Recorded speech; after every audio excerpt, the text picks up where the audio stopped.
안녕하세요. 저는 서울 사는 50대 여자입니다. 오늘은 제게 일어난 사연을 제보하려고 합니다. 굴곡이 워낙 많았던 인생이라 제보할 사연이 많습니다. 그래도 그 중에서도 제일 통쾌하고 죽을 때까지 잊지 못할 사연이 있거든요. 제 인생에 이런 날이 오다니 참 감회가 새롭게 됐습니다. 도대체 어떤 일이 있었길래 제가 이러는지 궁금하시죠? 그럼 바로 시작하겠습니다. 저는 고아로 자라서 부모님의 얼굴도 이름도 모릅니다. 그냥 태어나서 바로 보육원 앞에 버려졌다고 하더라고요. 순애라는 이름도 보육원 원장님께서 지어주신 거고 생일도 정확한 날짜가 아닙니다. 제게 생일은 보육원 앞에 버려진 그날이거든요.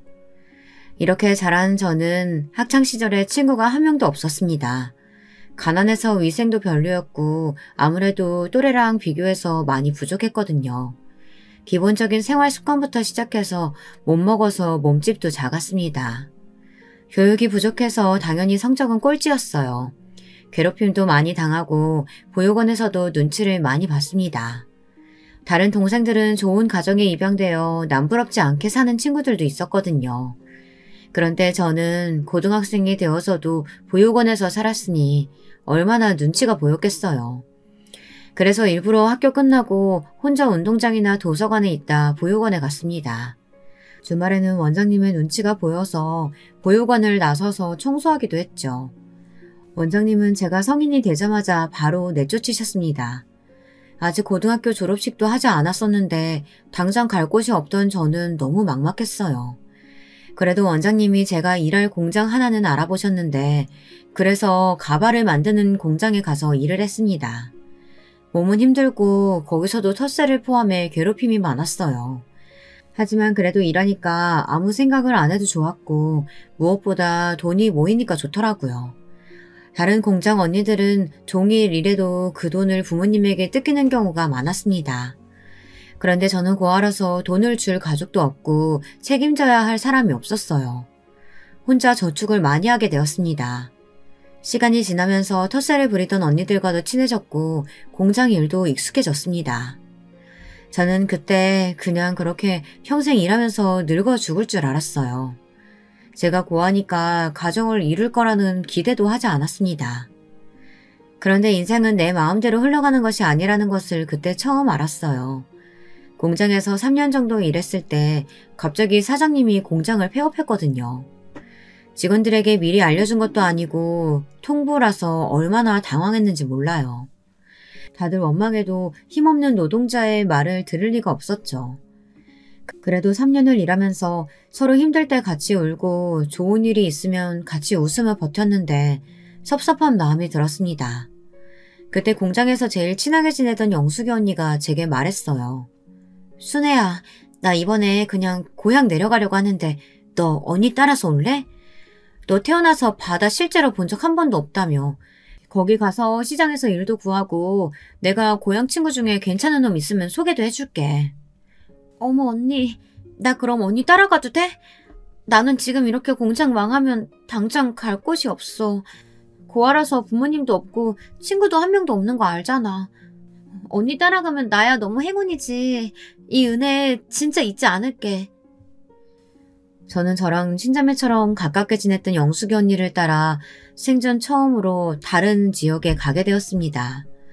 보육원이 있었던 곳은 내륙이라서 바다를 본 적이 없었거든요. 언니를 따라 도착한 곳은 진짜 바닷가였습니다. 거기서 제가 새로 일을 구할 때까지 영숙이 언니의 집에서 지냈어요. 다행히 언니의 부모님이 인심이 참 좋은 분들이었습니다. 덕분에 편하게 일을 구할 수 있었죠. 시장에 있던 국밥집에서 시장 내부의 다른 가게들이나 주변에 국밥을 배달하는 일을 구했어요. 공장에서 일했기 때문에 몸을 쓰는 일이라도 그렇게 많이 힘들지는 않았습니다. 그때 일했던 국밥집의 사장님도 굉장히 좋은 분이셨어요. 가족도 친구도 없는 제가 안쓰러운지 많이 챙겨주셨거든요. 그리고 저는 자연스럽게 영숙이 언니네 집에 돈을 주며 세를 사게 되었습니다. 세를 내기는 했지만 워낙 저를 많이 챙겨주셔서 딸처럼 지냈어요. 그때가 제 인생에서 몇 안 되는 행복했던 기간이랍니다. 그러나 저는 제 인생이 바뀌게 되는 경험을 하게 됩니다. 바로 영숙이 언니의 중학교 동창과 제가 연애를 시작하게 되었거든요.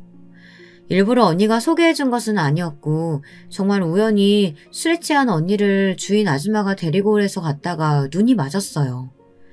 첫눈에 반한다는 소리 아시죠? 여러분은 그런 경험 있으세요? 저는 첫눈에 반한다는 말을 굳건하게 믿는 편이랍니다.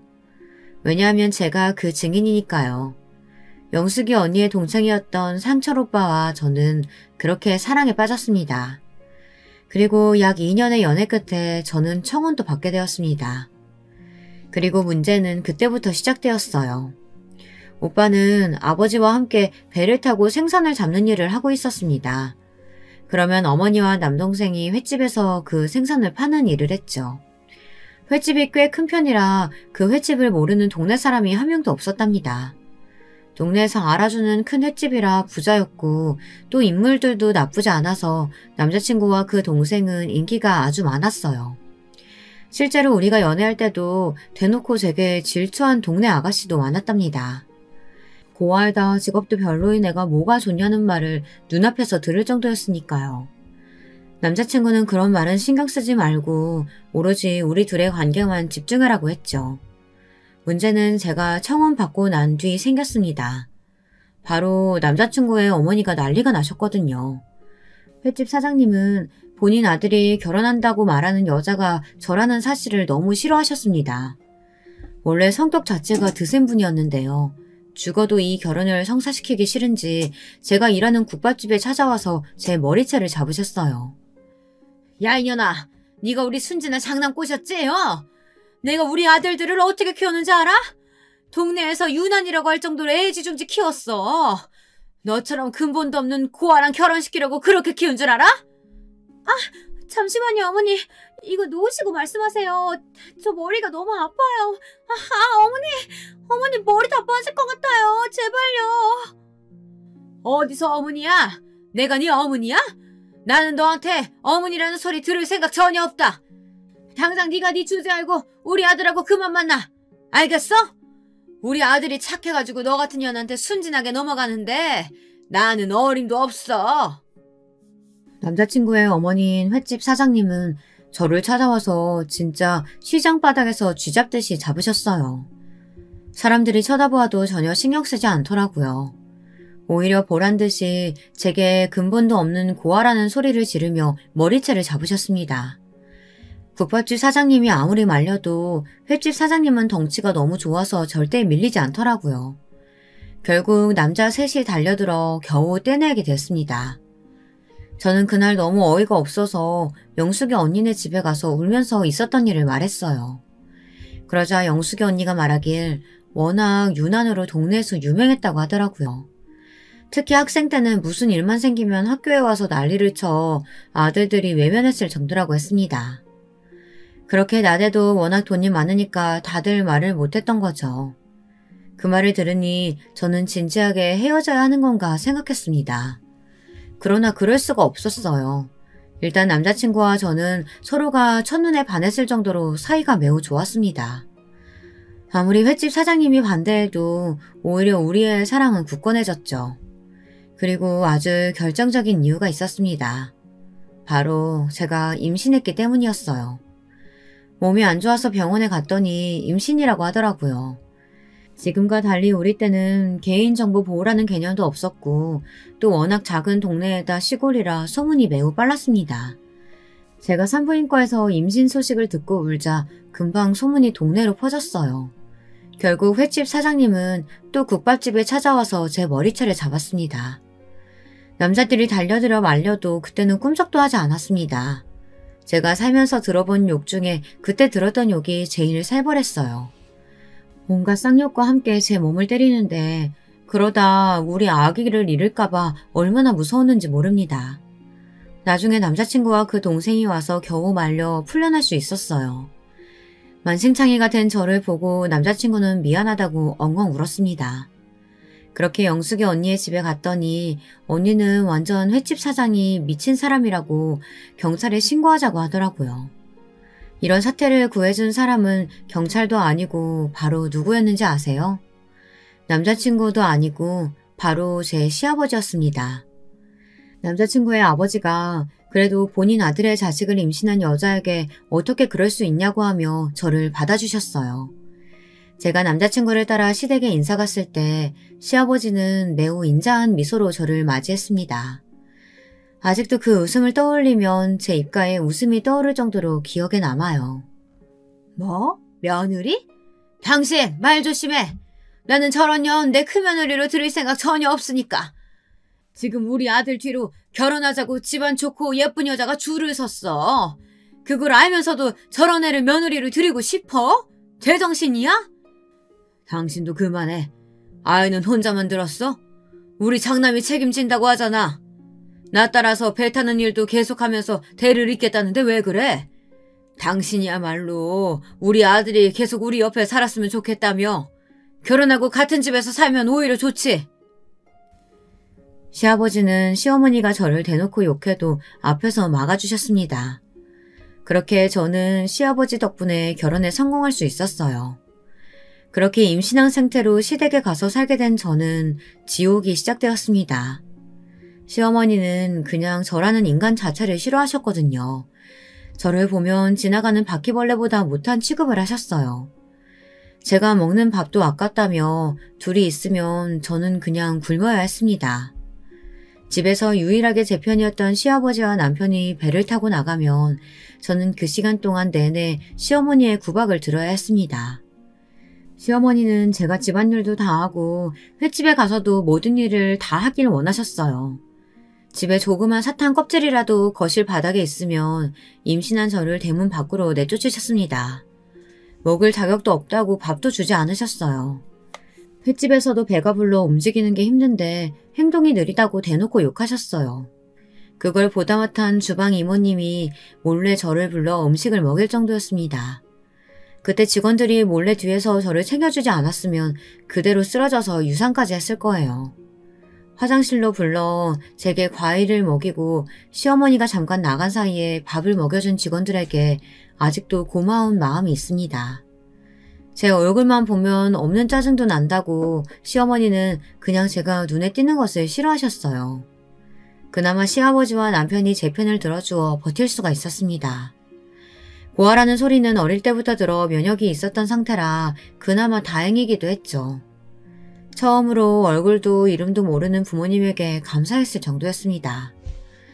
제가 만약 조금이라도 사랑을 받았다면 무척 서러웠을 테니까요. 이런 시어머니의 행패는 제가 아이를 낳자 훨씬 심해졌습니다.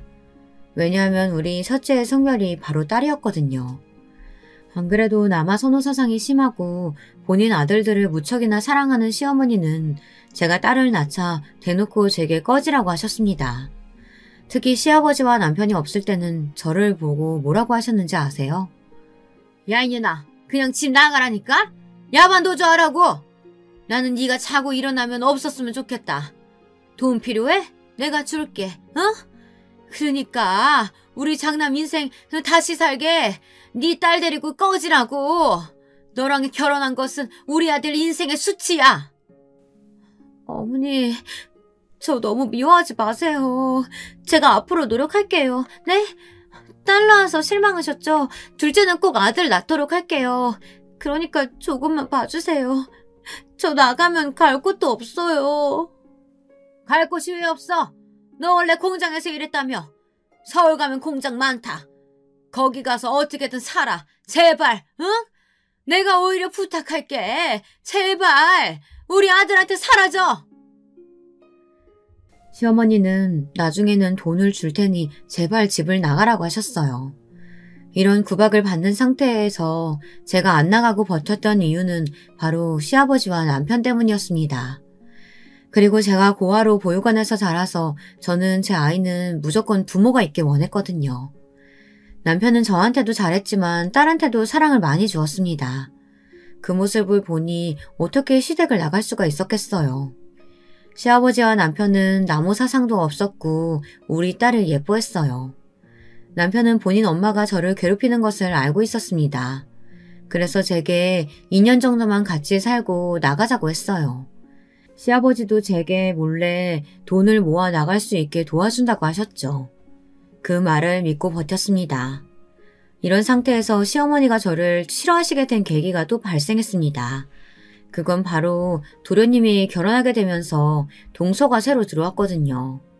고아에다 직업도 별로였던 저와 달리 도련님이 데려온 여자는 동네에서 유명한 아가씨였습니다.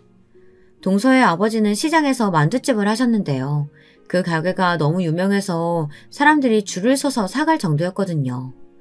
당연히 돈이 많았고 시장에서 장사했기 때문에 이미 시어머니와 안면돼 있는 상태였죠. 그 집의 딸이 도련님과 결혼한다고 하니 당연히 시어머니는 난리가 나셨습니다. 저는 국밥집까지 와서 머리채를 잡았는데 동서가 들어온다고 하니 직접 옷이며 가방이며 신발이며 사러 다니셨거든요.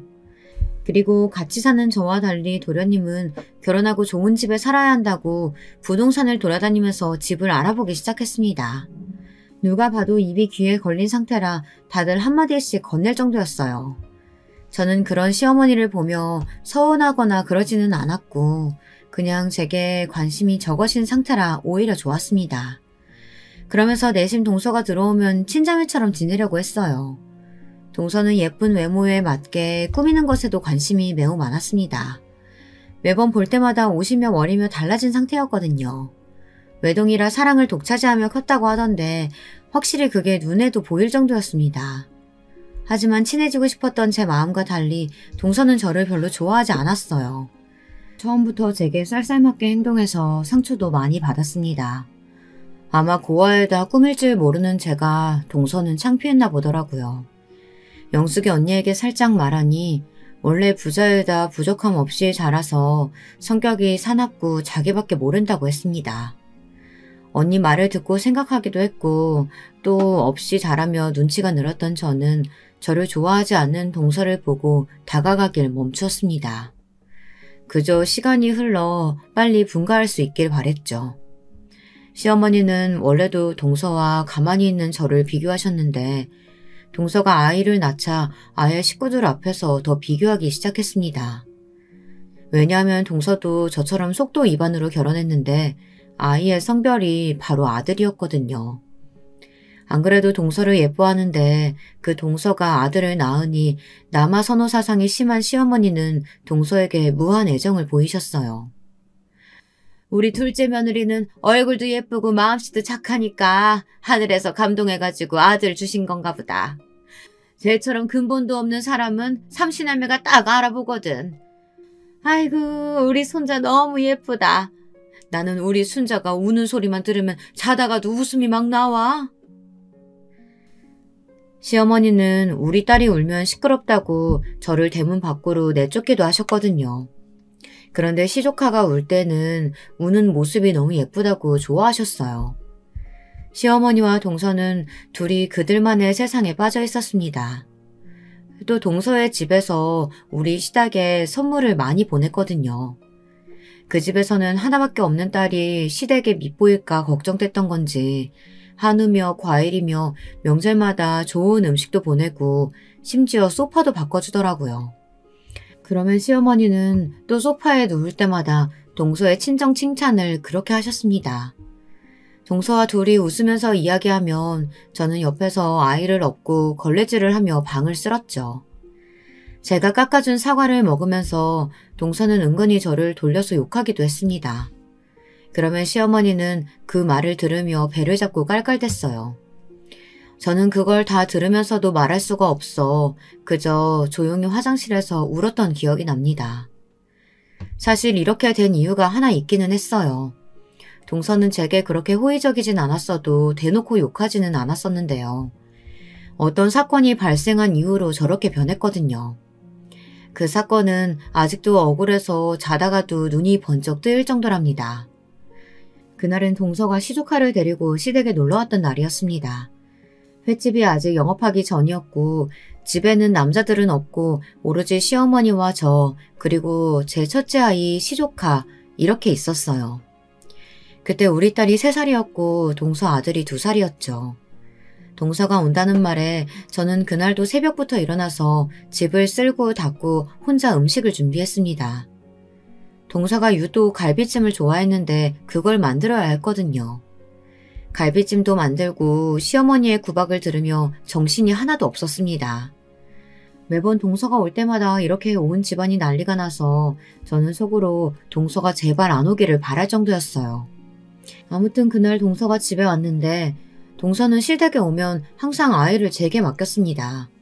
저는 제 아이도 아닌데 제가 동서 대신 시조카에 기저귀도 갈고 밥도 먹이고 놀아주었죠. 그날도 역시 혼자 아이 둘을 돌보느라 너무 정신이 없었어요. 아이를 키워보신 분들은 아실 텐데 전 아이 때 아이들을 돌보면 뭐가 뭔지 하나도 몰라요.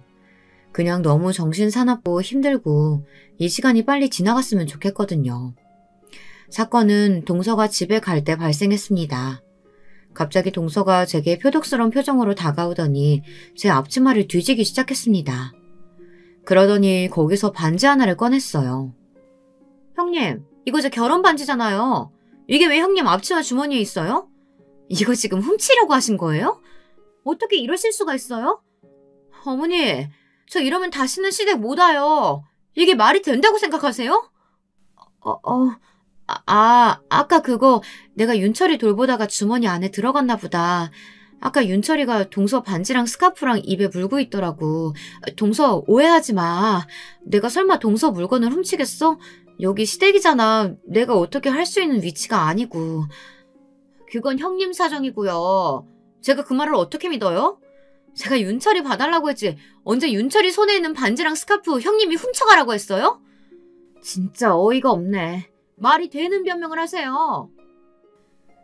동서는 제가 도둑이라고 몰아가기 시작했습니다. 저는 그런데 진짜 훔칠 생각이 없었고 그게 앞치마 안에 있는 줄도 몰랐어요. 아이를 돌보다가 손에 있는 것을 앞치마에 넣었던 건데 그게 일부러 그런 것은 아니잖아요.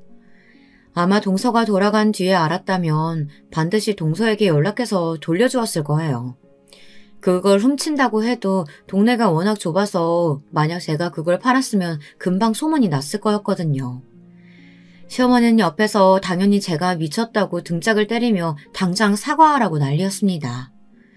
동서는 표독스럽게 저 때문에 다시는 시댁에 못 오겠다고 난리가 났죠. 결국 저는 동서에게 제 잘못도 아닌데 빌었습니다. 그날 동서가 집에 가고 시어머니는 제게 도둑년이라며 난리가 났어요. 너무 억울했지만 제가 아무리 말해도 들을 사람들이 아니었죠. 이 반지 사건 때문에 시어머니는 우리 딸과 저를 더 미워했습니다. 동서랑 사이는 돌이킬 수 없는 길을 건너게 되었죠. 이런 상태에서 저는 인생 최악의 시기를 맞이하게 되었습니다. 이때는 어떻게 버텼는지 모르겠어요. 이 사건은 시어머니가 친정에 갔을 때 일어났습니다. 시어머니의 친정은 차로 1시간이 걸리는 곳이었어요. 급한 일이 있어 친정으로 간 시어머니의 빈자리가 너무 좋았습니다. 구박하는 사람이 없으니 그냥 가만히만 있어도 웃음이 나왔어요. 남편도 결혼하고 제가 처음으로 활짝 웃는다고 좋아했습니다. 그런데 이 행복은 오래가지 않았어요. 왜냐하면 시어머니가 친정으로 갔던 셋째 날에 그만 시아버지와 남편이 바다에 갔다가 죽은 상태로 오게 되었거든요. 그날은 비가 무척 많이 오던 날이었습니다. 그래서 저는 걱정되어 둘에게 바다에 가지 말라고 했어요. 천둥까지 치던 날이라 무서웠거든요. 하지만 시아버지와 남편은 배를 탄 지가 오래되어 이 정도는 끄떡 없다고 하더라고요. 아버님, 여보, 진짜 오늘은 그냥 집에서 쉬어요. 네? 제가 맛있는 된장찌개도 끓여줄게요. 나 진짜 걱정돼서 그래요. 제가 아까 보니까 김 선장님은 오늘 집에서 쉰다고 하셨어요. 이런 날에 괜히 나갔다가 무슨 일이라도 생기면 어떡해요. 하하하, 아가 괜찮다. 진짜 괜찮다니까. 너는 아기랑 집에서 편하게 쉬고 있어. 내가 배를 몇십 년 탔는데 이 정도는 아무렇지도 않아. 그래도 날씨가 이러니까 금방 들어올게. 너무 걱정하지 말고 텔레비전 보고 있어라. 그날따라 이상하게 촉이 이상했고 날씨도 너무 거세서 저는 아기를 안고 배를 탄 남편과 시아버지를 끝까지 말렸습니다. 그런데 둘은 너무나도 완고한 상태였어요.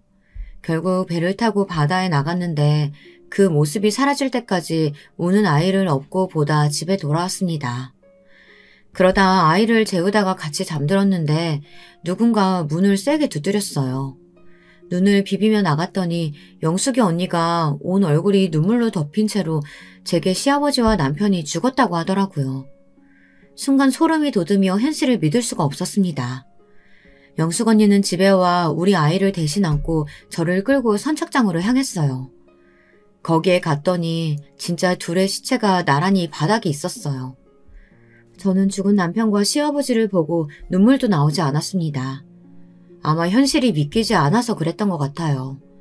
그 뒤로 무슨 정신으로 시어머니에게 연락했고 장례식을 치렀는지 모릅니다. 장례식 때 시어머니가 제게 죽일년이라고 말하면서 때렸던 것이 얼핏 기억이 나요.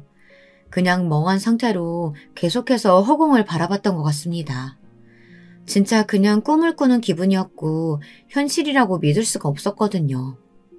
서방님도 제게 와서 왜 말리지 않았느냐고 소리를 질렀죠. 분명히 말렸는데 억울한 마음도 들지 않았습니다. 그저 이게 현실이 아니길 바라고 바랬어요. 그러나 현실은 현실이더라고요. 그렇게 저는 유일하게 제 편이었던 시아버지와 남편을 떠나보내게 되었습니다. 영숙 언니는 그런 제게 그냥 시댁을 떠나 혼자 아이를 키우라고 하더라고요. 하지만 그럴 수가 없었어요. 왜냐하면 그때 제 배에 둘째가 있었던 상태였거든요. 혼자 둘을 키울 자신도 없었고 또 이상한 죄책감이 저를 감싸고 있었습니다. 형수님, 제가 배랑 횟집은 다 정리했어요. 아내랑 저는 알아서 살 테니까 형수님은 적어도 양심이 있다면 우리 어머니 모시고 살아요. 알겠어요? 우리 엄마 저렇게 미쳐버린 거 다 형수님 때문이잖아요. 형수님이 집에서 우리 아버지랑 형을 제대로 말렸다면 이 사단 안 일어났어요. 사고가 나고 서방님은 대놓고 저를 원망했습니다. 동서는 그렇게 시댁에 자주 와서 시어머니와 시간을 보냈는데 사고가 난 후에는 얼굴도 비치지 않았어요. 예의상 안부 연락도 하지 않았습니다. 그런 동서를 이해할 수는 있었어요. 왜냐하면 시어머니는 사고가 나고 완전히 정신이 나가버렸거든요. 시어머니는 시아버지와 남편이 죽은 것을 인정하지 않았습니다. 제게 매일 아침 시아버지와 남편이 배를 타고 바다에 가야 하니 도시락을 만들라고 하셨어요. 제가 만들지 않으면 나쁜 년이라고 욕하며 소리를 질렀습니다. 그리고 도시락을 만들면 그걸 또 저보고 배에 가져다 놓으라고 했어요. 배는 이미 서방님이 마음대로 처분한 뒤라 잊지도 않았습니다. 시어머니가 저런 상태니까 횟집은 당연히 운영할 수가 없었어요. 제 의견은 듣지도 않고 서방님이 일방적으로 가게를 정리하고 1원도 주지 않았습니다. 저도 정신이 없어서 그때는 돈을 달라고 말하지 않았어요. 시어머니는 저렇게 시아버지와 남편이 살아있는 것처럼 행동하다가도 어느 날은 멀쩡히 정신이 돌아왔습니다. 정신이 돌아오면 제게 쌍욕을 퍼부으며 본인 남편과 장남을 살려내라고 난리를 쳤어요. 문제는 저한테만 그러는 것이 아니고 우리 딸한테도 미친 행동을 하기 시작했습니다.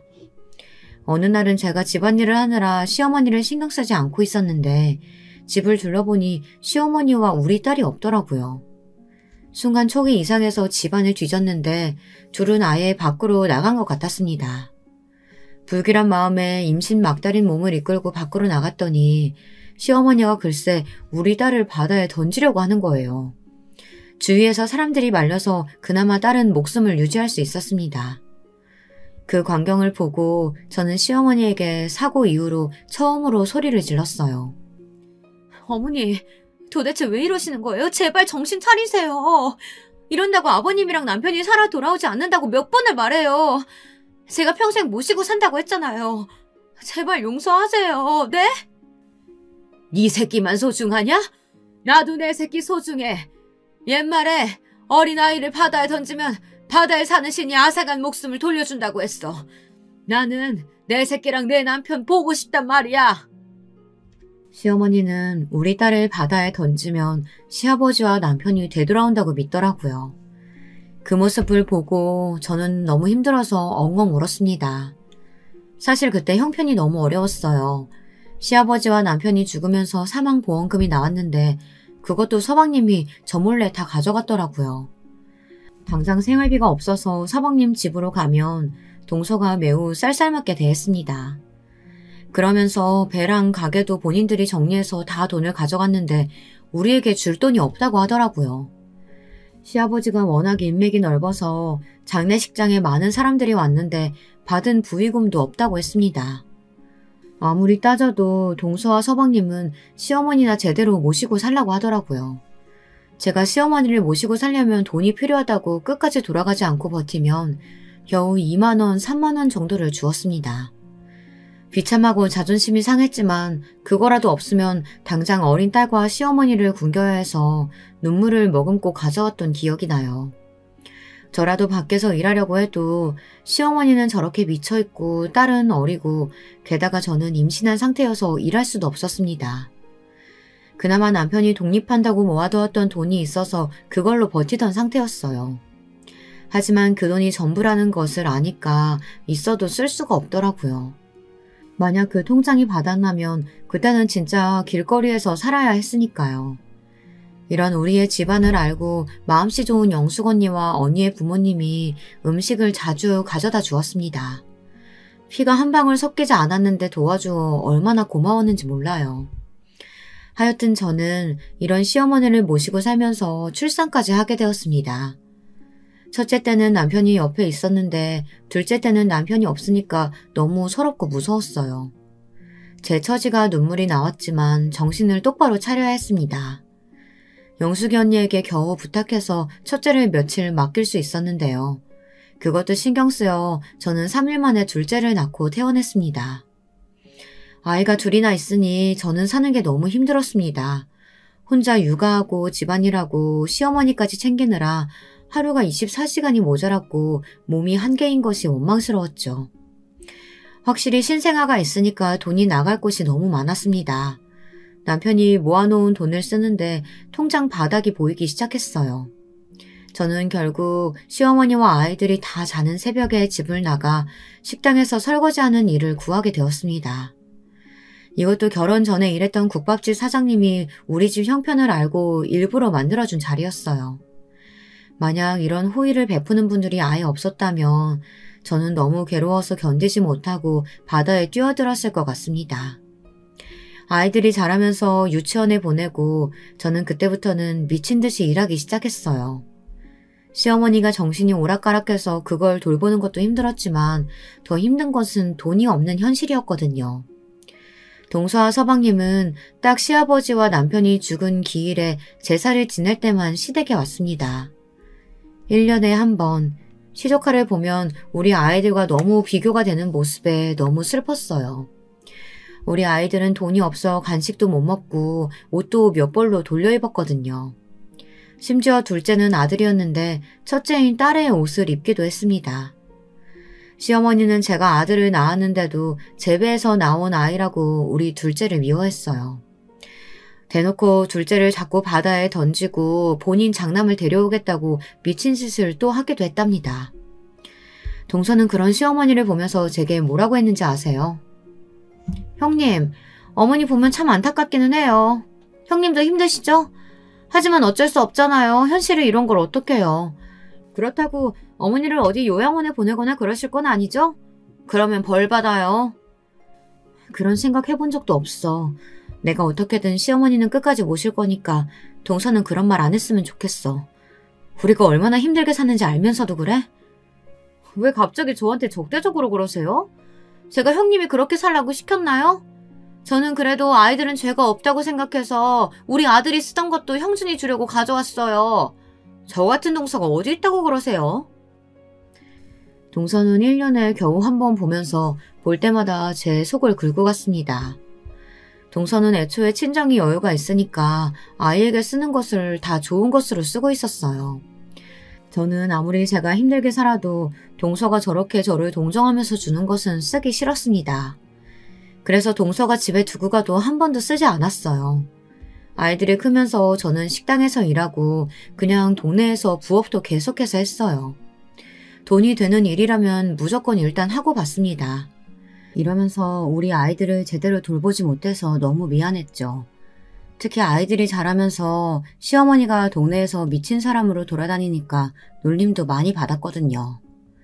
학교에 가면 친구들이 너희 할머니 이상하다고 놀려 아이들이 많이 힘들어했습니다. 물론 저도 시어머니의 저런 행동을 감당하는 것이 너무 힘들었어요. 만약 시간을 돌릴 수만 있다면 사고 전으로 돌아가서 어떻게든 시아버지와 남편을 막고 싶을 정도였습니다. 게다가 아이들이 중학생이 되자 시어머니는 치매까지 걸리셨어요. 치매에 걸려서 추운 겨울에 내복 하나만 입고 나가거나 한여름에 털옷을 입고 나가기도 했습니다. 시어머니는 치매에 걸리자 집 밖을 그렇게 나가셨는데요. 나가서 자꾸 동네 주민들에게 시비를 걸었어요. 너희 시어머니 때문에 네가 마음고생 장난 아니겠다. 진짜 나는 하루도 못 버틸 것 같아. 제일 최악은 바로 너희 시동생하고 동서야. 시동생은 특히 본인 엄마가 저런 상태면서 어떻게 나 몰라라 할 수가 있어?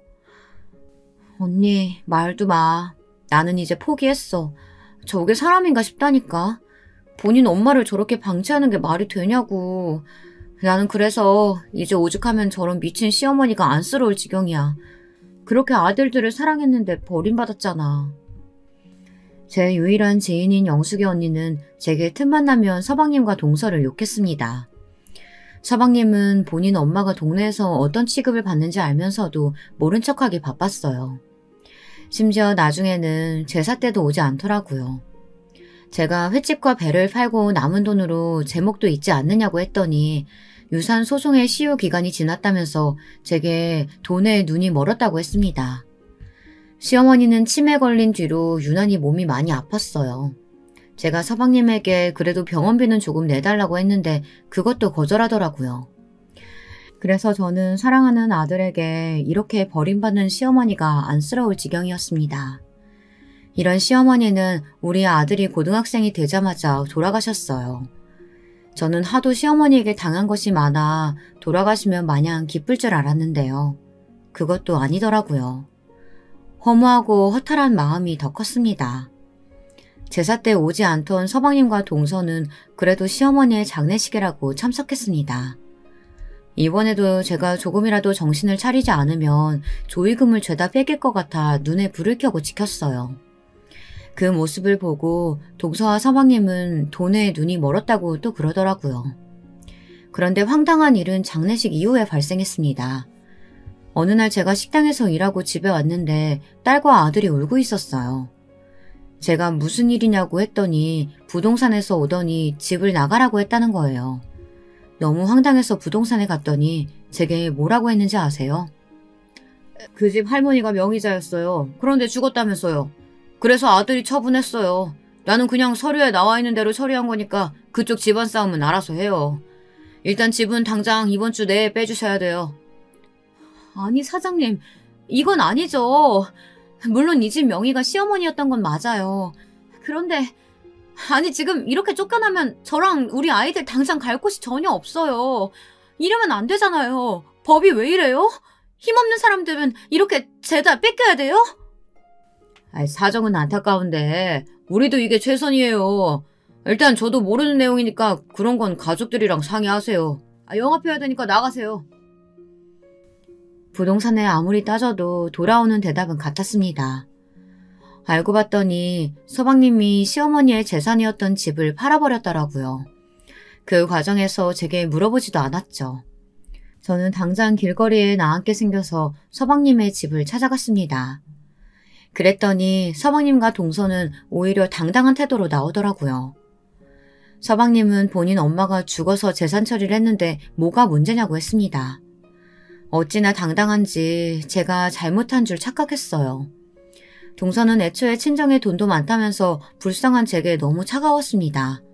제가 엉엉 울면서 제발 살려달라고 빌자 서방님과 동서는 본인들이 자선사업가는 아니라고 하더라고요.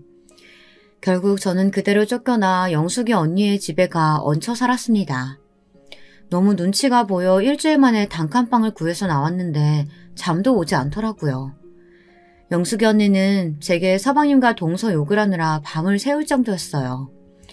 단칸방을 구하고 저는 그때부터 미친 듯이 일하기 시작했습니다. 아이들이 그때는 다들 제 손길이 급한 유아는 아니었어서 그냥 돈이 되는 일이면 다 했습니다.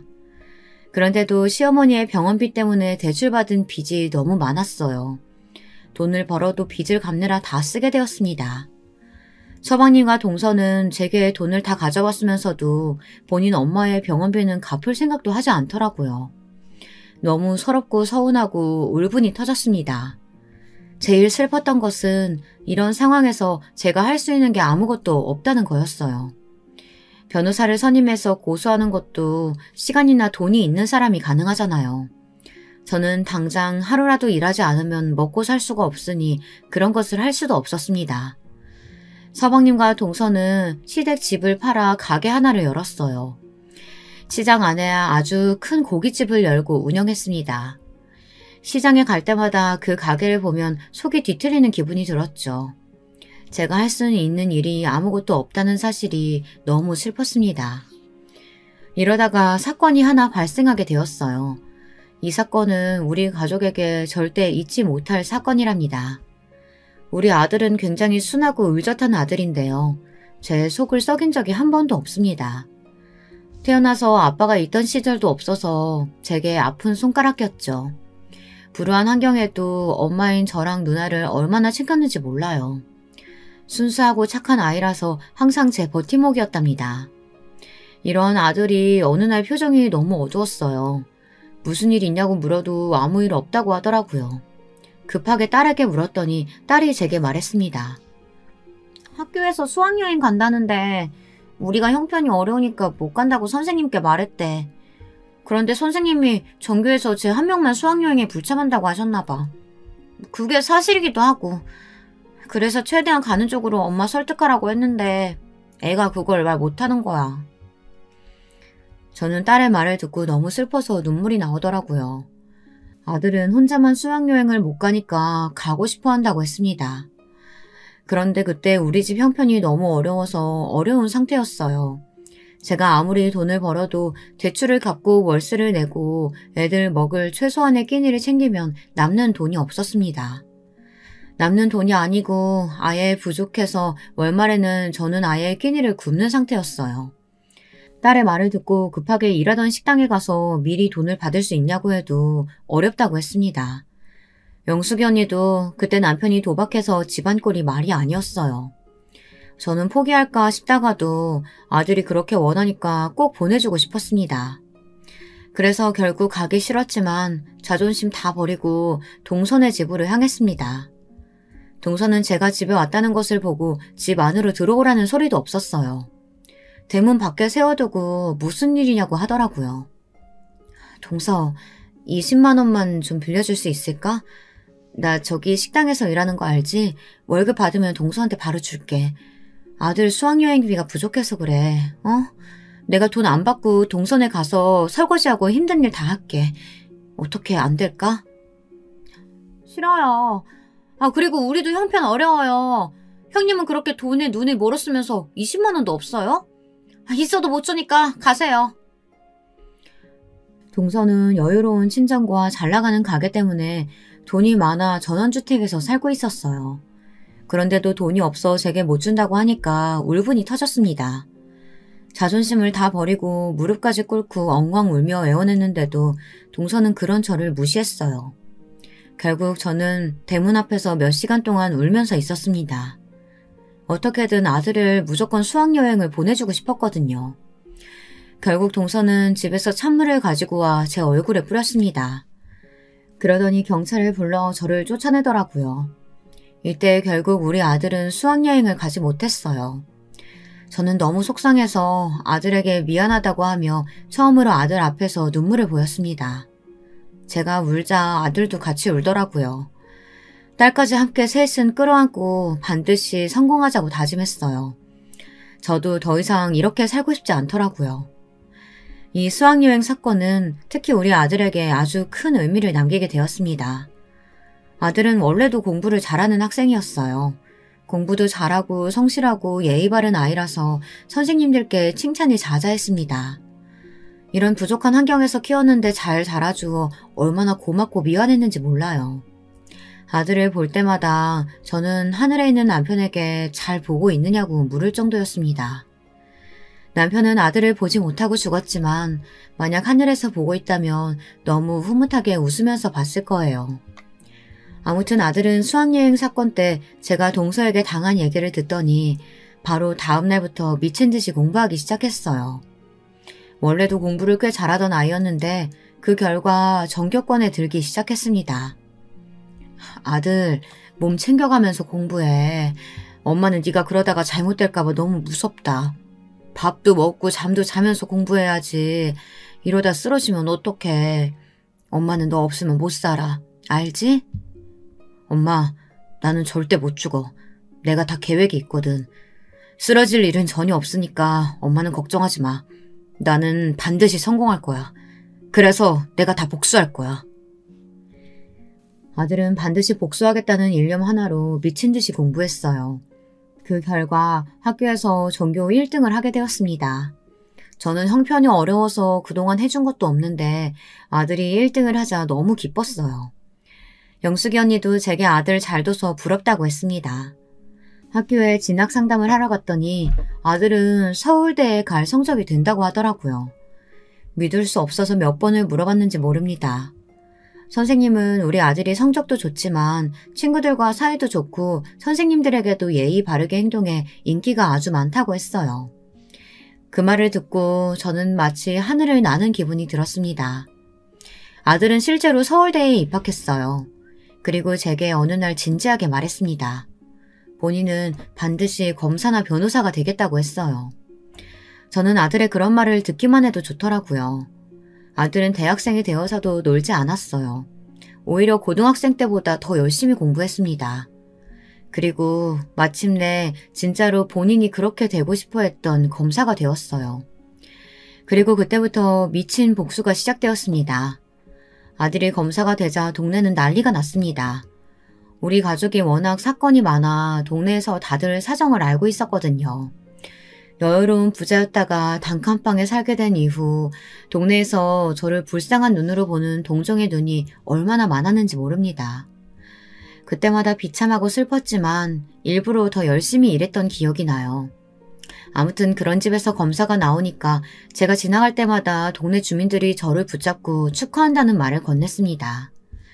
그리고 아들은 수학여행비를 안 주고 인연을 끄는 동선의 집안을 짓밟기 시작했어요.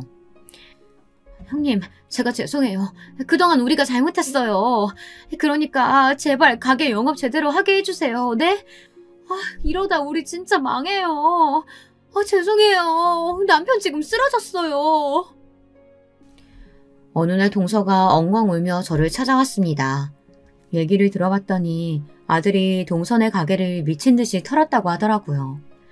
하나부터 10까지 제가 되는 종목을 다 잡았다고 해요. 또 동서 가게가 잘 되면서 온갖 불법적인 일을 다 했거든요. 외국인 노동자들을 불법으로 채용하고 또 직원들 월급이나 이런 것도 꼼수를 썼다고 합니다. 동선의 가게에 유통되는 재료도 다 조사하고 그러니까 차츰 동선의 가게는 망하기 시작했어요. 조금이라도 연관되는 사람들을 죄다 소환해서 조사했거든요. 이러자 동선의 가게는 거래처가 다 끊겼고 소문이 나서 손님들도 더 찾지 않게 되었습니다. 그러자 서방님은 충격을 받고 쓰러지기까지 했죠. 이런 모습을 보고 딸은 제게 절대 용서하지 말라고 하더라고요. 어차피 저는 그렇게 착한 성격도 아니라서 죽어도 용서할 마음은 없었어요. 특히 저를 미친 듯이 괴롭히고 또 가장 어려울 때 외면했던 동서는 아들이 더 강하게 복수하길 바랬습니다. 결국 동서는 횡령과 사기 그리고 온갖 자잘한 불법까지 다 걸려서 가게를 접게 되었어요. 그리고 서방님은 교도소까지 들어가게 되었습니다. 그 과정을 옆에서 보면서 얼마나 통쾌했는지 몰라요. 아들은 본인이 이렇게 행동하고 싶어서 미친 듯이 공부했다고 하더라고요. 서방님이 교도소에 가고 동선의 집안이 망하는 것을 보고 저는 미련 없이 그 지역을 떠나 서울에 정착했어요. 그래서 지금은 아들 덕분에 제가 호강하면서 살고 있답니다. 요즘은 가끔 과거에 있었던 일들이 믿기지 않아요. 너무 힘들어서 생각하고 싶지도 않은 마음도 있습니다. 아무튼 이런 일들이 다 지나가고 저는 남편과 시아버지가 그렇게 보고 싶었어요. 우리 아들의 울음소리도 듣지 못하고 하늘로 갔지만 하늘에서 얼마나 뿌듯하게 보고 있을까요? 여러분, 제가 준비한 사연은 여기까지입니다. 다들 재미있게 들으셨다면 다행이에요. 저는 앞으로 남은 인생은 딸과 아들과 서울에서 행복하게 살려고 합니다. 남편과 시아버지 몫까지 열심히 살려고 해요. 제 사연 들어주셔서 진심으로 감사합니다. 여러분, 다들 행복하세요. 여러분, 두 번째 사연 시작하기 전에 좋아요, 구독 꼭 눌러주실 거죠? 그럼 두 번째 사연 바로 시작합니다. 안녕하세요. 너무 서러워 하소연할 곳이 없어 여기에다가라도 익명으로 제 사연을 남겨봅니다. 사는 게 어찌 이런 벼랑 끝에 매달려 있는 것 같은지 모르겠습니다. 참으로 허망하고 절망스러워 이대로 나뭇가지를 놔버려도 될까 생각하지만 그럼에도 하루하루 연명하듯 살아가고 있는 늙은이입니다. 모든 게 저의 죄였다면 죄였을까요? 부디 힘없는 늙은이의 하소연을 끝까지 들어주시면 좋겠습니다. 저는 어렸을 적 바닷가 근처 마을에서 새 오빠들과 함께 자랐습니다. 제가 집안의 막내였고 오빠들과는 터울이 많이 난지라 저를 퍽 귀여워해 주었어요. 물론 지금은 세상을 다 떠난 분들이시지만 그 당시 어린 시절 추억을 생각하면 참 가슴이 많이 애립니다. 아버지는 전국을 돌며 일을 하시는 분인지라 얼굴 보기 쉽지 않았지만 그래도 한 번씩 육지 냄새를 묻혀오는 아버지의 품이 그리도 따스할 수가 없었어요. 아버지가 그러시는 동안 어머니는 간단히 소일거리라시며 저희 4남매를 키우셨어요. 자라면서 오빠들이 어머니 일거리를 도와주기도 하고 장남인 첫째 오빠가 빨리 취업을 해 집안 살림에 큰 보탬이 되어주었어요. 그런데 큰오빠는 사실 몸 한쪽이 불편했어요. 어린 시절에 소아마비를 앓고 나서 그 후유증으로 다리 한쪽이 틀어지신 게지요. 변형이 왔다고 해야 하나요? 저는 잘 기억이 안 나지만 오빠가 소아마비를 앓았을 적 어머니가 오빠를 업고 한약방이라면 한약방, 병원을 모두 옮겨 다니셨대요. 그 덕분인지 다행히 목숨은 건졌지만 오빠는 후유증으로 늘 절뚝거리며 걸었는데 동네 아이들은 고세를 못 참고 오빠를 향해 다리 병신이다, 다리 병신이 지나간다 하고 놀리곤 했어요. 저는 말 못하고 그걸 묵묵히 참고 있는 오빠가 불쌍하고 가여웠고요. 근데도 오빠는 그저 바보처럼 웃으며 괜찮아, 얼른 집에 가서 어머니 도와드리자 하고 제 손을 잡고 집으로 가시곤 했어요. 오빠는 화도 안 나? 쟤네들이 저러는데 내가 확 혼내줄까? 아니야, 오빠는 화나는 거 없어. 오히려 다리가 이 정도라도 되니 걸을 수 있어 다행이지. 동네 아이들이 돌을 던져 다리 한쪽이 깨지고 돌아와도 슬픈 기색 없이 늘 이렇게 말하던 오빠. 오빤 제겐 정말 바보같이 착한 오빠였어요. 먹을 게 별로 없던 집안에서도 늘 저 먼저 먹으라며 챙겨주고 동생들 힘든 거 없는지 살펴주고 그런 오빠의 모습을 좋게 본 가게 사장님이 다행히 오빠를 취직시켜 주신 거죠. 착한 사람은 어떻게든 복을 받는다고 저는 그 믿음을 오빠를 통해 배웠어요. 자라나는 동안 저는 꽤 말괄량이에 그저 뛰어다니고 노는 거 좋아하는 계집애였는데요. 오빠들은 그런 제게 공부를 해야 한다고 말했어요. 특히 둘째 오빠가 잔소리꾼이었는데요. 누굴 닮았는지 모르겠지만 둘째 오빠는 제가 뭐 조금만 잘못해도 엄하게 혼을 내곤 했어요. 그리곤 학생이면 공부라는 본분에 충실해야 한다고 저를 어떻게든 책상 앞으로 앉히곤 했죠. 오빠, 난 세상에서 공부하는 게 제일 싫어요. 안 할래. 너 공부 안 하면 뭐 할 건데? 학교에서 숙제 내준 거 펴봐. 얼른 안 해? 다정한 첫째 오빠와는 달리 조금 무서웠던 둘째 오빠의 꾸지람에 어쩔 수 없이 연필을 들긴 했다만 저는 교과서를 펴놓고도 늘 꾸벅꾸벅 졸기 일쑤였습니다. 그리고 첫째 오빠가 그런 제 몸 위에 조용히 이불을 덮어주고 나갔지요. 오빠들에 대한 기억 같은 것들은 아마 오늘 하루 종일 풀어도 모자랄 거예요. 오빠들이 차려준 따뜻한 밥상, 가끔은 듣기 싫은 잔소리까지, 이 모든 것들은 추억이란 아름다운 이름으로 제 마음속 가장 안락한 곳에 자리 잡고 있으니까요. 우리 어머니 역시 고생이란 고생은 많이 하신 분인데요. 우리 사남매 우애가 좋아 자신은 별로 힘든 게 없다 말씀하신 분이지만 어찌 그 삶이 쉬우셨겠어요. 홀로 자식 넷을 낳고 남편은 타지에 나가 돈을 벌고 기댈 곳은 본인밖에 없으셨을 텐데 지금에야 어머니 마음을 다 이해하지만 그때 전 너무도 어려 그런 것들을 미처 헤아리지 못했습니다. 저희 집은 아버지가 타지에서 돌아오시고 어머니와 함께 일을 하시며 가정 형편이 많이 피었어요. 또 오빠들이 줄줄이 취업하고 돈을 버니 집안엔 먹을 것들이 넘쳐났죠. 그게 저는 너무도 좋았어요. 국민학교 졸업하고 중학교에 입학할 당시엔 저희 집이 꽤 잘 산다는 소문이 났던지라 아이들 사이에서도 어깨가 으쓱거렸죠. 정이야, 맛있겠다. 나 한 입만 주면 안 돼? 나도. 정이 부럽다. 넌 맨날 이런 거 먹고 사는 거야? 우와. 가끔씩 아이들이 계란이며 햄이 들어간 제 도시락을 탐낼 때도 있었는데 그럴 때면 선심 쓰듯 한 입 주며 유복해진 형편을 즐기고는 했습니다. 그러나 집안이 흥하는 것도 망하는 것도 한순간이더군요. 사건의 발단은 저희 큰오빠였어요. 큰오빠가 가게에서 공장으로 일자리를 옮겼는데 큰오빠 말로는 사무직이고 기계를 만지는 일이 아니라 할 수 있는 거라 했어요. 근데 어느 날 오빠와 같이 일하는 동료가 집 문을 두드리더군요. 나가보니 오빠의 다리가 기계에 끼어 급하게 빼내긴 했지만 상태가 너무 심각해 병원으로 이송 중이라고 하더군요. 아이고, 어째 이런 일이. 어머니는 그 자리에서 바로 주저앉아 오열을 하셨고 아버지는 헐레벌떡 저와 함께 병원으로 뛰어들어갔습니다. 하지만 마주한 오빠의 상태는 정말이지 처참했습니다. 소아마비 후유증을 앓고 있던 그 절뚝이 다리, 그 다리가 완전히 망가져 있더군요. 수술을 받아야 한다 했지만 의사도 장담하지 못한다고 했습니다. 우리 장남 어찌하면 좋아요, 여보. 정이야, 어찌하면 좋으니.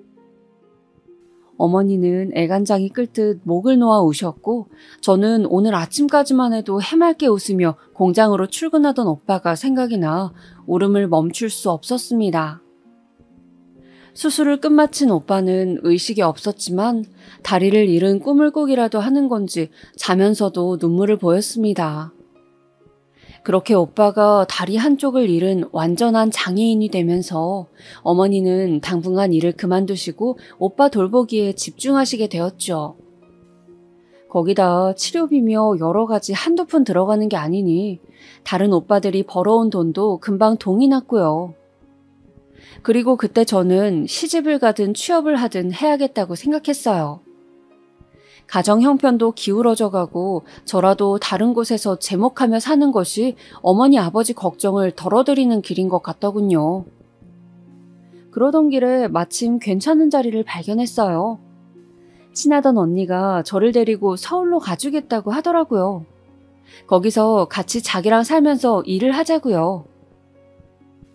정이야, 서울이 돈도 많이 주고 여기 있는 것보다야 훨씬 나아. 나랑 같이 가자. 늘 서울을 동경하던 언니였는데 언니는 저를 꼭 데리고 가고 싶어 했어요. 서울 너무나 낯선 곳이었기에 어머니나 아버지나 처음엔 안 된다고 했고 그럼에도 제가 가겠다 오기니 어쩔 수 없이 허락하셨어요. 정이야, 꼭 거길 가야겠니? 그냥 여기서 우리랑 살다 시집가도 될 터인데. 아니에요, 엄마, 아빠. 나 열심히 일해서 어떻게든 우리 집 살림에 보탬이 될 거예요. 잘할 수 있어요. 그때 제 목소리엔 어떤 결기가 묻어 있었습니다. 고생하는 우리 오빠들 엄마 아빠를 생각하면 못할 게 없다는 그런 결기말입니다.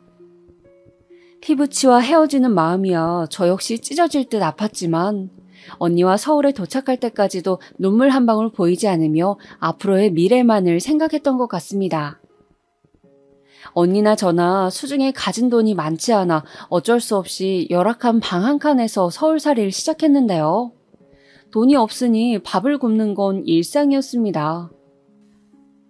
허나 그렇게 비참함의 길목을 헤집고 헤집다 언니도 저도 같은 곳에 취직을 할 수 있게 됐습니다. 바로 동네 밥집이었는데요. 손님이 많고 장사가 잘 되는 집이라 돈을 많이 줄 것 같아 택한 거였어요. 언니와 저 둘 다 주방일과 음식 나르는 일 두 가지를 다 했는데 10시간 동안 쉬지 않고 일하니 처음에는 당장이라도 때려치고 싶을 정도로 너무너무 고단했어요. 집만 오면 녹초가 되어 바닥에 쓰러져 자곤 했죠. 허나 그럼에도 돌아오는 돈은 그리 많지 않아 슬슬 서울 생활에 회의감이 생겼죠. 그러던 어느 날 우연히 식당에 놀러온 손님 한 분이 제게 관심을 보이면서 서울살이가 즐거워지기 시작했어요. 자기는 사업을 하는 사람인데 여기 식당 밥맛이 좋아 서울에 오면 이곳부터 들린다고 했어요. 가게를 끝날 때쯤 아주 늦은 시간에 와 밥을 먹고 갔는데 그러다 보니 가끔은 저와 이런저런 이야기를 할 수 있었죠. 저희는 보통 고향 이야기를 많이 했어요. 정희 씨는 고향 그립지 않아요? 나는 나주가 고향인데 요즘은 고향 생각이 참 많이 나요. 어머니 아버지도 그립고. 고향이 나주예요? 저도 그래요. 근데 내려갈 수도 없고 그냥 가끔 가다 사진 한번 보고 그러는 게 전부지요. 그 사람은 옷차림이나 말하는 거나 좀 달랐어요. 사업하는 사람이라 그런지 말투나 가벼운 행동 같은 것들도 무척 세련되어 보였고요. 나와 다른 세계 사람 같아 그런지 슬슬 어떤 사람인지 궁금해지더라고요. 근데 이런 제 관심을 알아차렸는지 그 사람은 언젠가부터 제게만 따로 팁이라며 돈을 주고 갔고 어느 순간에 이미 우리는 결혼을 약속하는 사이가 되어 있었죠. 결혼을 할 때서야 정말 오랜만에 친정 식구들을 만났는데 정말 몇 시간 내내 이야기꽃을 피웠던 것 같아요. 어머니가 장작불에 구워주신 고구마를 베어 먹으면서 이런저런 그간의 이야기를 나누는데 제 손을 꼭 잡아주며 잘 살아야 한다 정이야 하고 따뜻하게 말씀해 주시는데 눈물이 고였습니다. 그렇게 설레는 마음으로 시작한 결혼 생활이었지만 현실은 달랐습니다. 일단 남편은 사업을 하는 사람인지라 집에 자주 들어오지 못했어요. 미안해, 당신 혼자 집에 있게 해서. 대신 이번 출장 빨리 끝내고 돌아올게. 알았어요. 난 괜찮으니 여보 몸 조심해요. 결혼하고 얼마 안 돼 바로 애가 생겨 그때는 제가 뱃속에 첫 애를 베고 있을 때였는데 남편은 거의 집에 있던 적이 없었어요. 그 바람에 너무 외로웠습니다. 남편은 사업이 잘 돼 이때를 놓치면 안 된다며 나중을 생각해서라도 자기가 더 열심히 일해야 한다고 했고요. 그렇게 몇 달에 한 번 남편을 보던 와중 첫째 애를 출산했을 때야 다시 그리운 남편과 재회할 수 있었는데 눈물부터 나더라고요. 그리고 그간 참고 있었던 저는 남편에게 한 가지를 부탁했어요. 아이도 낳았고 하니 이젠 좀 출장 가지 말고 집에 있으면 안 되냐고요. 혼자 있으니 너무 외롭고 힘들었어요. 그냥 돈 좀 덜 벌어도 되니까 집에 있으면 안 돼요? 근데 남편은 제 말에 길게 한숨을 내쉬더니 그건 안 된다고 하더라고요. 자기가 그러면 우리 집 살림은 누가 책임지냐면서요. 그러더니 그리 외로우면 시댁에 들어가 사는 게 어떻겠냐 말하더라고요. 시댁을요? 우리 부모님이 애기도 잘 봐줄 거고 당신도 잘 대해줄 거야. 전번에 어머니가 당신 들어오는 게 어떻겠냐고 말씀도 꺼내셨어. 시부모님이 그때까진 무섭고 불편한 존재였기에 그건 좀이라고 말하며 말끝을 흐렸지만 남편은 자기 자리를 그렇게라도 메워주고 싶은 건지 제게 계속 시댁에 들어가 살라 말했어요. 거기다 시부모님까지 이 얘기를 들었는지 남편이 다시 떠나자 여자 혼자 집에 있으면 위험하다고 무섭게 말씀하시더군요. 처음 몇 번은 거절을 했지만 그것도 한두 번이지 시부모님의 부탁을 마냥 거절할 순 없는 노릇이라 어쩔 수 없이 들어가 살게 되었죠. 하지만 시댁 들어가니 다시 외로워도 좋으니 돌아가고 싶을 정도로 생활이 고단하고 퍽퍽했습니다. 시부모님은 그저 저를 한낱 종으로 대했는데 그 정도가 어느 정도였는지는 말할 길이 없습니다. 한겨울에 아이 없고 얼음띤 물에 신우이부터 시작해 온갖 시댁 식구들 빨래를 하는 건 일상이었고 삼시세끼도 모자라 5끼를 차려내야 할 때도 있었습니다. 그것도 늘 10첩 이상의 밥상으로요. 남편 집안이 여유로웠기에 따로 일하시는 아줌마도 있었는데 시어머니는 며느리가 되어서 그럼 놀고 먹을 생각이냐며 엄하게 호통치시곤 하셨습니다. 거기다 시누이 성질머리도 보통이 아니었던지라 이 모든 집안 사람들 성격 맞춰가며 일하다 보니 어느새 저는 없어지고 그저 누군가의 며느리만 남아있더군요. 거기다 명절날 어쩌다 그리운 친정에 가려 하면 그것도 그렇게 눈치를 주시곤 했습니다. 네 집은 참 꼬박꼬박 간다. 거기 가는 게 그리 좋으니? 금방 올게요, 어머님. 갔다가 괜히 내 아들 고생시키고 그러지 마라. 아무래도 일하느라 힘든 애야. 네, 어머님. 아유, 엄마도 참. 이제 들어가세요. 남편이 겨우 말려 집에 들여보냈었기에 망정이지 따라오기라도 할 기세였습니다. 그렇게 자기 아들은 아끼고 도시면서 며느리는 왜 그것에 반에 반대적도 안 해주시는 건지 서러움이 목 끝까지 차오르던 세월이었어요. 그것을 남편에게 푼 적도 있었지만 남편은 그때마다 곤란한 표정을 지었어요. 당신 마음도 이해하는데 나이 드신 부모님한테 대들 수는 없잖아. 라고 하면서 말입니다. 생각해보면 남편은 참 우유부단한 사람이었습니다. 거기다 나중엔 저 몰래 저지른 일을 생각하면 정말 제게 못할 짓을 한 사람이었죠. 남편은 그 시절 여전히 출장이 많았는데 한 번씩 여자의 향수 냄새 같은 걸 묻혀오곤 했습니다. 눈치가 없는 건 아니라 설마 했지만 내 남편이기에 믿고 넘어갔죠. 젊은 분들은 이해가 안 되시겠지만 제 시절엔 많이들 그리 참고 넘어가고 살았습니다. 그저 제게 귀하고 소중한 건 제 자식뿐이었죠. 우리 아들 커가는 낙, 저를 엄마라고 불러주며 안기는 그 얼굴만이 제 삶의 전부이고 이유였습니다. 그래서 그랬던 걸까요? 특히 첫애에 대한 애착이 무척이나 강했습니다. 제게 떼어놓을래야 뗄 수가 없는 존재였죠. 또 첫애에 대한 애착이 강해진 계기가 하나 더 있었는데요. 첫애는 저희 오빠처럼 어린 시절 자주 아팠습니다. 오죽하면 시어머니께서 네 뱃속에서 나와 그런 거 아니냐, 아님 우리 장손이 왜 이리 골골대 라고 뭐라 하실 정도였으니까요.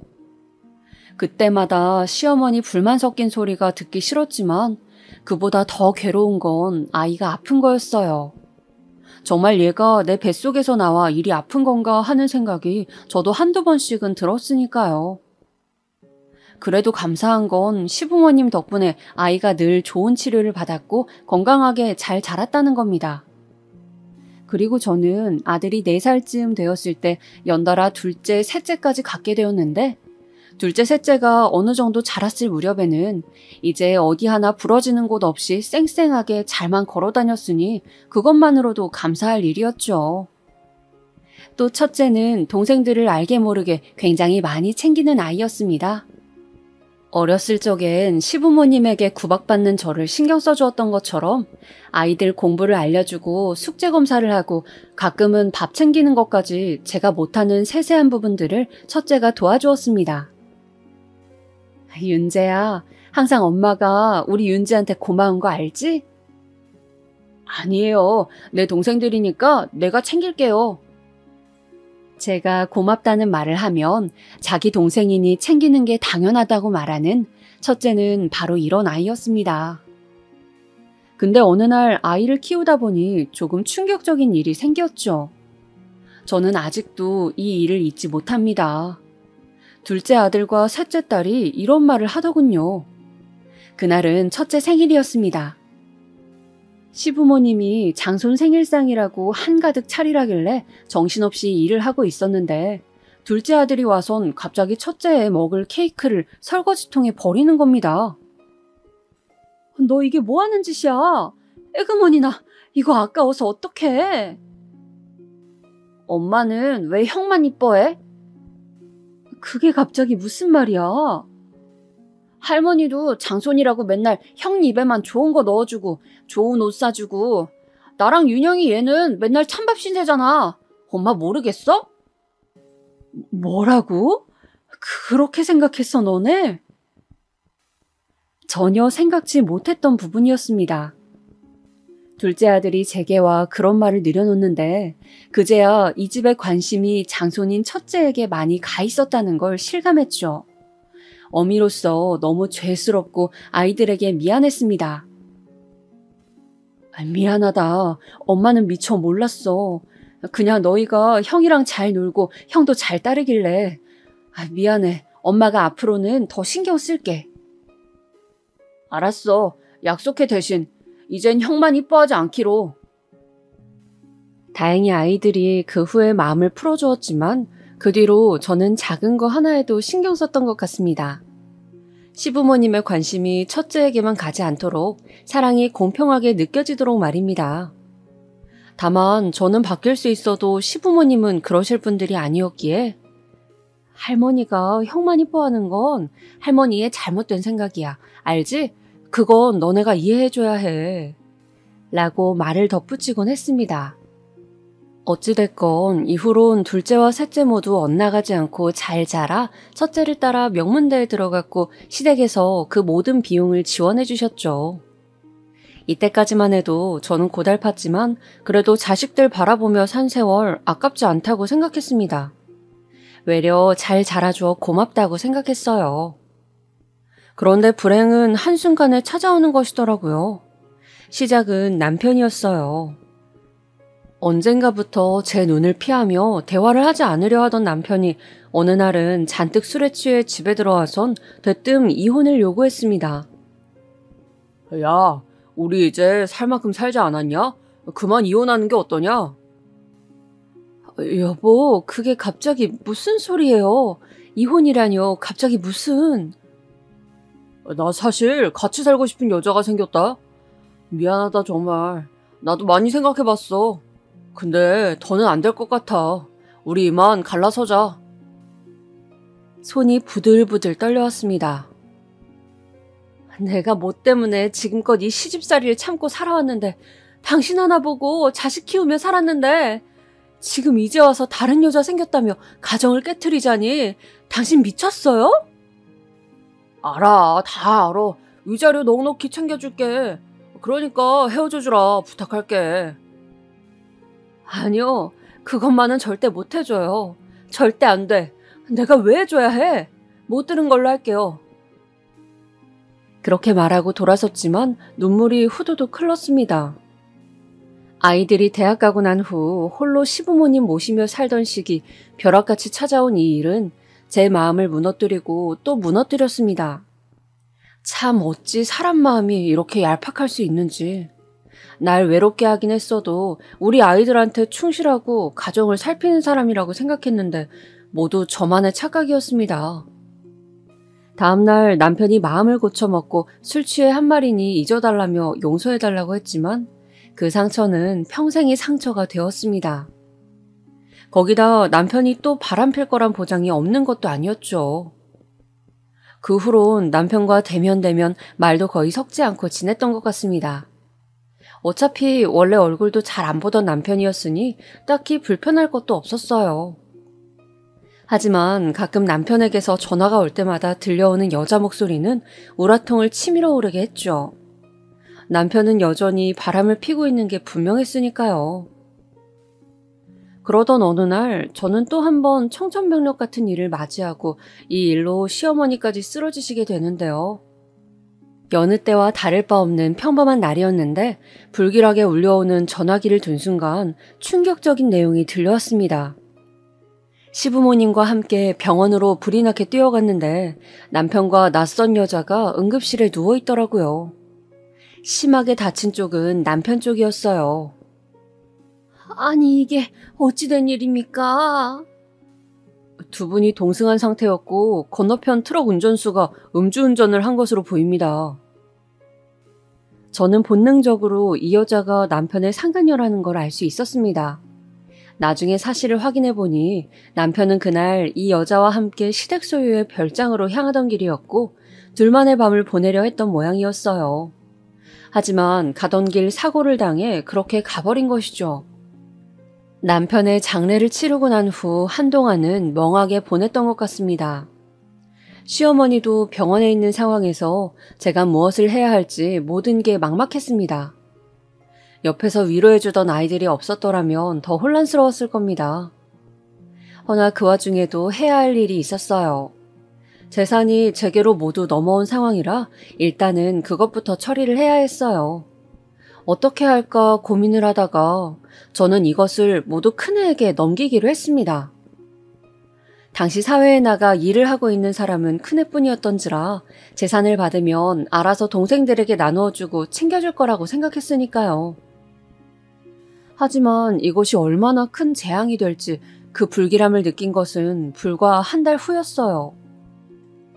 큰아들은 재산을 받자마자 저에게 일말의 통보도 없이 그냥 미국으로 날아가 버렸습니다. 나중에서야 그 소식을 둘째에게 듣고 전화를 해보았더니 아 엄마 저 아무래도 오래 있게 될 것 같아요. 사업차 나가는 거예요. 라고 하더군요. 그래? 알겠다. 대신 몸 조심하고 타진이 음식도 함부로 먹으면 안 돼. 네 엄마 알겠어요. 끊을게요. 그날따라 큰애의 목소리가 유달리 차갑게 느껴졌던 것은 기억의 왜곡일까요? 허나 그렇게 전화를 끊고 나서도 저는 큰애가 미국에서 힘들게 지낼 게 예상돼 잡생각을 하다 잠에 들곤 했습니다. 아직까진 품 안의 자식이었으니까요. 재산이 넘어가고 난 후 큰애는 늘 하던 안부 전화도 점점 시들해져만 갔습니다. 어느 날은 바빠서 못했다. 어느 날엔 전화하는 걸 까먹었다. 매번 반복되는 핑계 같은 말들에 어미인 저도 섭섭했습니다. 첫째가 변하지 않았다고 믿고 싶었지만 조금씩 제 마음 한구석에서도 불안한 감이 솟기 시작했어요. 얘들아, 윤재한테 연락 오니? 가끔씩 아이들한테 물어봐도 둘 다 고개를 내저을 뿐이었어요. 그리고 몇 년이 지나 명절날에도 연락이 없어지니 인정하게 되었습니다. 첫째가 완전히 변했다는 것을 말입니다. 허나 문제는 이것만이 아니었습니다. 둘째 아들과 셋째 딸은 저에게 성을 내기 시작했습니다. 특히 둘째 아들의 분노가 상당했습니다. 첫째가 미국을 가고 3년 후쯤 한 아가씨를 데려와 결혼을 했는데 첫째가 그 결혼식에 오지 않았거든요. 처음에 그 소식을 듣고는 저도 놀라 첫째에게 바로 전화를 걸었습니다. 다행히 전화는 받더군요. 그래도 동생 결혼식인데 시간을 내서 와야지. 어떻게 형이 돼서 안 오겠다는 거야? 엄마, 여기 사업이 워낙 바빠서요. 그래도 제가 축의금 넉넉히 붙였어요. 아니, 돈이면 다인 거야? 가족 결혼식인데 형인 네가 있어야지. 제가 미국에 있잖아요. 어쩔 수 없어요, 저도. 아이는 그런 식으로 말을 하곤 전화를 툭 끊었고 심지어 둘째 말론 그 축의금 액수도 굉장히 보잘것없었다고 했습니다. 둘째는 결혼식이 끝나고 신혼여행을 다녀오자마자 그 원망을 저에게 쏟아내었고요. 이게 형이야? 엄만 형이 우리 챙겨줄 거라 생각해서 그 모든 재산을 다 준 거냐고. 저는 여기에 대고 할 말이 없었습니다. 어쨌든 그 결정을 한 것은 저였으니까요. 제 편을 들어줄 거라 생각했던 셋째 딸 역시 마찬가지였어요. 다 엄마가 자초한 일이야. 엄마가 해결해. 하며 집으로 가버리더군요. 딸도 재산 문제에 있어서 저에게 크게 섭섭한 것이 틀림없었습니다. 허나 이제 와서 상황을 고치려 해도 무슨 수가 있겠습니까? 저도 첫째에게 당한 입장인데 정말 잠도 안 오고 첫째에 대한 원망만이 차올랐습니다. 그 와중에 시부모님 상까지 치러야 했습니다. 시부모님께서 재산을 제가 아닌 시누이 쪽에 모두 넘겨주셨던 터라 늦은 나이 식당에 나가 일을 해야 했고요. 받아주는 것도 없어 식당에서 설거지를 시작했는데 하루에도 몇 번씩 신음소리가 나오곤 했습니다. 잠을 자다가도 몸이 아파 깨곤 했고요. 어떻게든 살아보겠다고 한 일이었지만 고된 시집살이가 끝나니 이젠 또 다른 고생길이 열리는구나 싶었습니다. 거기다 아이들은 이제 더는 저를 보고 싶어 하지도 않았어요. 제 생일날에도 찾아오지 않고 이대로 연을 끊기라도 할 작정인지 어쩌다 명절날 한번 찾아와도 밥 한 끼 먹고는 그냥 가더라고요. 엄마가 미안하다. 내가 잘못했다. 그러니 마음 풀어다오. 언젠가는 애들을 불러놓고 이렇게 빌기도 했지만 둘 다 쎄한 반응이었어요. 물론 제가 잘못한 것이긴 했지만 한편으로는 애들에게 섭섭했죠. 하나뿐인 부모에게 이렇게까지 해야 하나 싶어 말입니다. 그런데 그런 저를 셋째 딸이 집으로 불러 이런 이야기를 하더라고요. 엄마 기억나? 둘째 오빠가 첫째 오빠 케이크 버렸던 거. 그날 엄마가 우리한테 미안하다 그랬잖아. 기억나지 그럼. 그날은 왜? 그날 할머니가 둘째 오빠 불러놓고 얼마나 매질을 했는지 몰라. 장손한테 그랬다고. 감히 형한테 그랬다면서 말이야. 엄마한테 말하지 말라며 나까지 혼을 내는데 얼마나 기가 막히던지. 그런 일들이 어린 시절에 너무 많았어. 모래알같이 너무 많아서 헤아릴 수가 없을 정도라고. 솔직히 엄마한테도 오빠만 아픈 손가락이었잖아. 거기다 나는 계집애라고 아무도 관심 가져주지도 않고. 그러니 우리가 이러는 거 엄마도 이해해줘야 한다고 생각해, 난. 상상도 못했던 이야기였습니다. 그날 그 이야기를 듣곤 얼마나 내가 자식들의 고통에 무지했던 사람이었는지 그걸 지금에서야 알게 된 스스로가 너무 바보 천치 같았어요. 어찌된 영문인지 그 후론 몸이 전보다 더 자주 아팠어요. 마음의 병이 몸으로 옮겨간 건지 찬바람이 조금만 불어도 감기에 걸렸고 기침도 멎지 않았어요. 그리 많은 나이도 아니었는데 같은 나이대 여자들에 비해 제가 훨씬 늙어 보였죠. 환갑이 아니고 칠수는 넘어 보이는 얼굴이었으니 얼굴도 보기 싫어 어느 순간부턴 집안의 거울을 죄다 치워버렸습니다. 그러던 어느 날 나이가 들면 병은 다 오는 거라지만 저에게도 그 순서가 찾아오고야 말았습니다. 폐암이었고 결과를 알게 된 후로 바로 수술을 받긴 했지만 언제 재발할지 모르는 상황이었죠. 거기다 힘겨운 항암 치료가 남아있었으니 이대로 죽었으면 하고 바라기도 했었습니다. 사실상 좁은 방 한 칸에 내 몸 하나 건사하고 사는 것도 벅찼고 항암 치료비로 돈이 나가면 또 일을 해야 하는 처지였는데 그 현실을 견디기도 버거웠으니까요. 거기다 찾아와주는 사람도 없이 홀로 침대에 누워있으니 자꾸 우울한 생각만 하게 되더군요. 그런데 사람이 죽으라는 법은 없는지 어느 날 너무나 그리운 얼굴이 찾아왔습니다. 기다리고 기다리던 얼굴이었어요. 소식 듣고 왔어요. 일단 저희 집에 있으면서 치료 받으세요. 바로 내 자식들 둘째와 셋째였습니다. 둘째는 무척이나 못마땅한 얼굴이었지만 일단 모시겠다며 저를 데리고 집으로 향했습니다. 자식들이 나를 원망하지 않고 받아준 것만으로도 고마워 저는 아무 말 없이 눈물을 흘렸습니다. 완전히 용서해준 거라고 생각지 않았지만 갈데 없는 부모를 내버려두지 않았다는 사실 하나만으로도 감격스러웠어요. 그런데 그 와중에 며느리 얼굴이 눈에 밟혔습니다. 며느리는 내내 불만스러운 얼굴로 입술을 툭 내밀고 있었거든요. 아무래도 저를 데리고 오는 걸 며느리는 많이 반대한 모양이었습니다. 허나 그걸 생각할 겨를도 없이 집에 도착하니 아들이 기막힌 소식을 하나 전해주더군요. 엄마, 첫째 형 한국 들어온 거 알아요? 나도 몰랐는데 윤영이가 그러더라고요. 근데 웃긴 게 형한테 어제 가서 돈 좀 빌려달라 했더니 뭐라는 줄 아세요? 자기 돈 없대요. 그러면서 그 비싼 아파트는 어떻게 산 건지. 그리고 앞으로 자기한테 돈 빌려달라고 할 거면 연 끊잖아 뭐라나. 나는 진짜 형 이런 모습 볼 때마다 이가 갈려요. 그랬니? 아들이 그 말을 하는데 저절로 고개가 숙여지더군요. 죄인이 된 것 같아서요. 며느리는 옆에서 대놓고 한숨을 푹 쉬며 고개를 절레절레 흔들고 있고요. 그때부터 느낌이 썩 좋지 않았습니다. 역시나 둘째네 집에서 살게 되니 또 다른 고생길이 기다리고 있더군요. 둘째 며느리 때문이었어요. 둘째 며느리가 성격이 강했습니다. 그리고 둘째에게 들은 이야기가 있어서인지 저를 대놓고 싫어했어요. 처음에는 제가 항암 치료로 힘들어하니 별 얘기를 못했지만 몸이 좀 나아지자 이것저것 부탁하기 시작했습니다.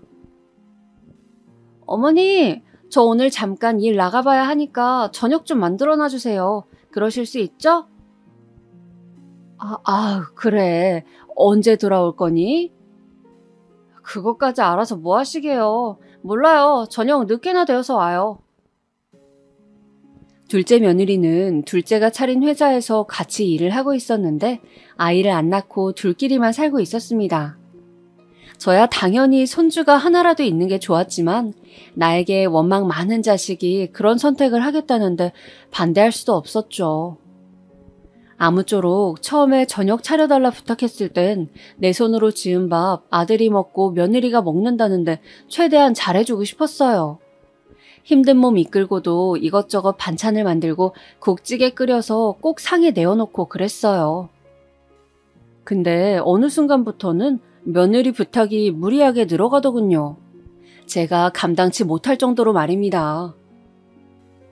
어머님, 빨래는 하셨죠? 빨래 꼭 하셔야 해요. 지금 해야 내일 마르니까요. 그리고 밥 드시면 설거지 꼭 하시고요. 몸이 다 나은 것도 아닌데 모든 집안일을 저에게 맡기니 퍽 힘들었습니다. 그래서 언젠가는 아가야, 빨래 정도는 네가 해줄 수 있니? 내가 아직 움직이는 게 불편해서. 라고 하니 말은 없었지만 기분 나쁜 내색을 보이며 회사로 출근하더군요. 그 뒤로부턴 부탁하는 것조차 눈치가 보였습니다.